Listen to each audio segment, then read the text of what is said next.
I haven't ever known a TV series to push boundaries quite like The Boys does, and this diabolical take on superheroes is infamous for extreme violence and disturbing moments.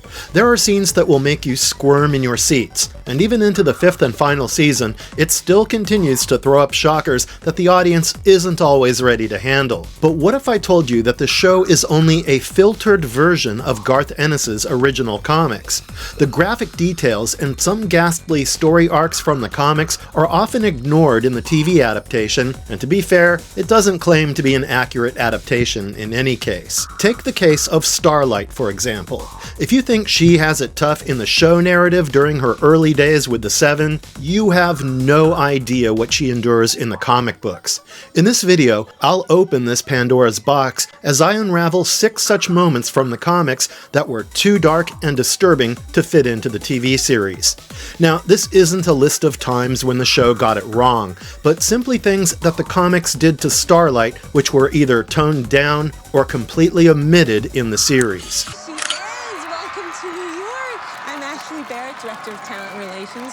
The full 7 welcome, from one Predator to 3. I love how disillusioned Annie January is before joining the 7 because she has no idea what the Supes are really like. It hits harder when her utopia shatters, and it shatters in the worst possible way. So in The Boys Season 1, you see this ambitious young Supe who wants nothing more than to join the 7 and save the world.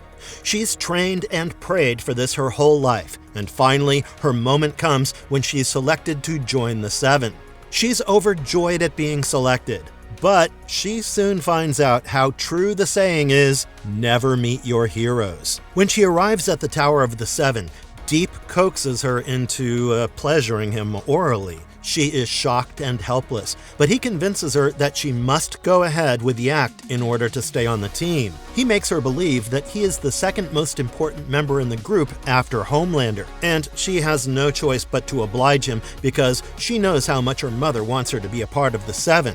It's one of the most terrible moments of Starlight's life in the show, and she's left traumatized and humiliated after the encounter. I didn't think it could get any worse until I read the comics. Here, she is greeted by Homelander himself, and as a new recruit, she is thrilled. It starts off all nice and sweet as Homelander welcomes her to the 7, and she behaves like a total fangirl. She tells him how she's always admired him, and he leads her to the conference room where he asks her to take a seat. But then, Homelander drops the bomb when he says that there is one final test for her to pass. When she turns to look at him, she finds him with his pants down as he orders her to pleasure him orally. Her protests are ignored, and the worst part is that when A-Train and Black Noir arrive, she has a temporary hope that they might save her. Of course, they are all a part of the act, and the 3 of them convince her to go ahead with their twisted perversions. The next panel about her ordeal shows her puking in the washroom, and her appearance suggests that she has been ravaged by the Supes.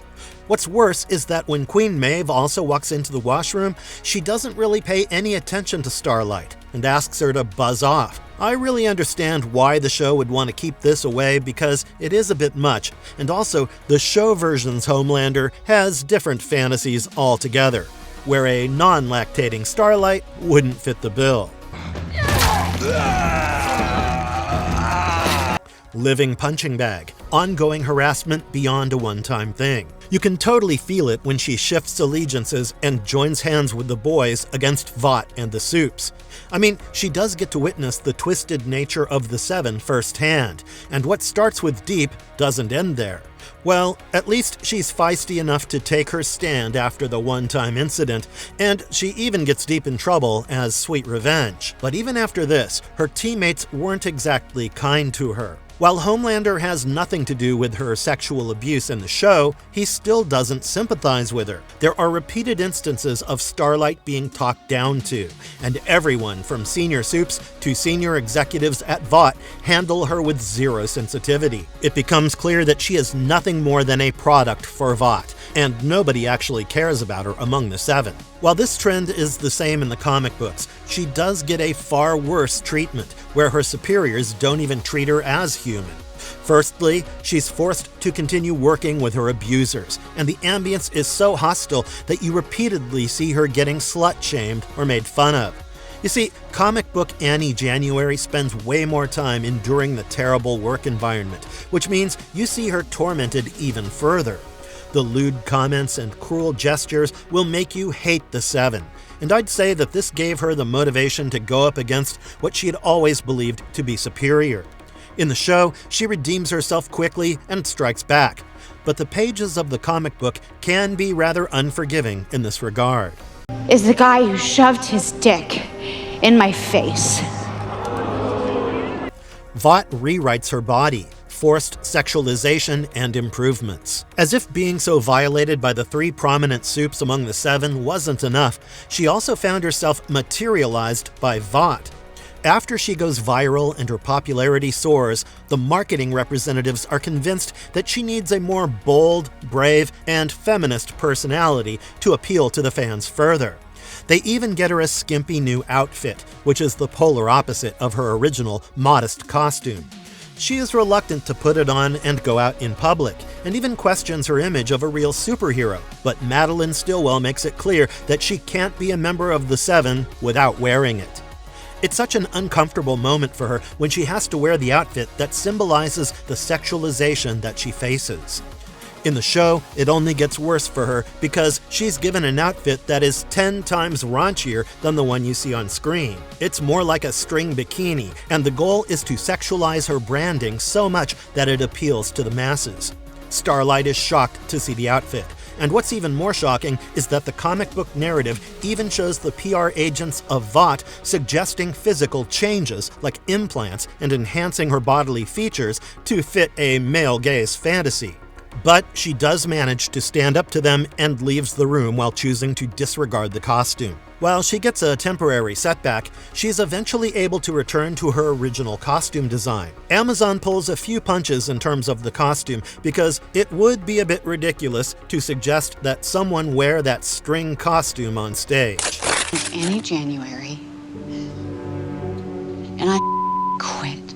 Herogasm, the offer she refuses but still pays for. If you remember the Herogasm episode in the show, you know how shocked we all were when the perversions of the supes came to the fore. The focus wasn't really on Starlight, but she was influenced enough by the event to break free completely from Vought's control, choosing her own morality over being a corporate puppet. I think the biggest highlight in the show with respect to the Herogasm event is the aftermath that creates conflict between Huey and her, but I'll come to that later in the video. At least, she doesn't face any direct abuse or humiliation during the event. The comic book version of Herogasm is one of the most disturbing story arcs in the entire comic book history, and we only get a fraction of that in the show. During the Herogasm saga, Starlight has a key role as she infiltrates the secret island working with the boys. This is where the superhero orgy takes place, and Starlight becomes important in gaining evidence of the supe depravity. She is witness to some disgusting stuff, and she even finds Deep in an embarrassingly compromising position. I think it really hits hard that even after the earlier abuse that she experienced, she is still made to go through this all over again. She's even pressured to participate sexually, and she is shamed when she refuses to join the fun. All this while she keeps passing on information to the boys, even though it sickens her to the core about what she witnesses. I love the ranting session that you find in the comics, where she and Queen Maeve are able to vent out their frustration about their twisted male colleagues in the Seven. I guess the reason that the show chose not to adapt this sequence is because adapting a storyline where the moral center of the franchise is bullied for not wanting to be passed around at a sponsored orgy would push the show from a satire into outright nihilism, something that the makers clearly didn't want. What are you talking about? A more passive and powerless Annie. We're used to seeing a powerful and decisive version of Starlight in the show after her initial setback.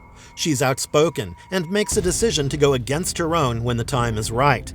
Eventually, she becomes a face of the resistance against Homelander, even though it endangers her life and puts her up against the entire might of Vought. In the comics, however, things don't come so easily to Annie, and she's not as courageous as her show counterpart. She stays along with the Seven for much longer, and it's much later that she finally starts working with the boys.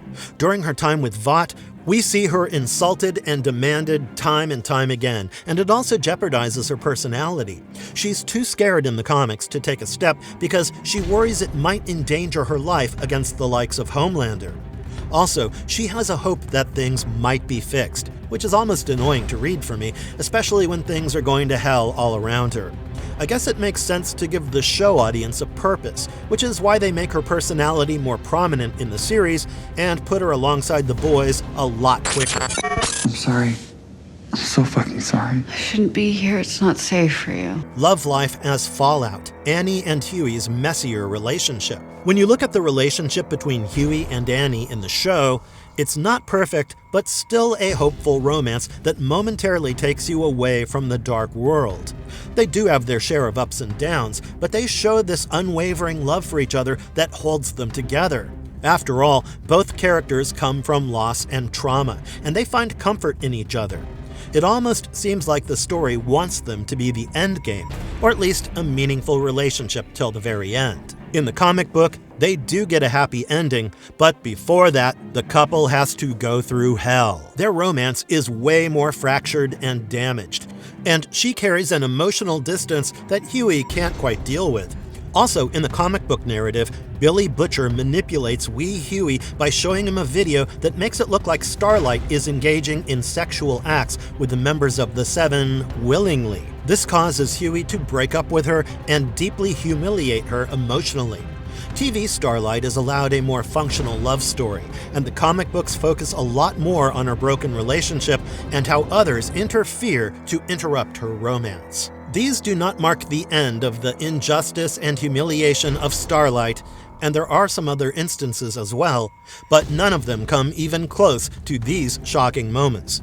It's one thing to see some despicable things along the way while you go through the boys' comic series, and it's quite another to see a powerful soup like Starlight bear the same burden as any other random character. The show does well to add more depth to Starlight because the show version surely knows how to stand up for herself. She is quicker to get back up on her feet, and she's definitely smarter than her comic book counterpart. Do let me know in the comments below which one of the comic book moments you find to be the most shocking. Also, share your thoughts on the ongoing final season of The Boys, and tell me how you think things are going to end in the show. And if you appreciate the efforts to bring you this content, please hit the like button and subscribe to the channel for more such videos.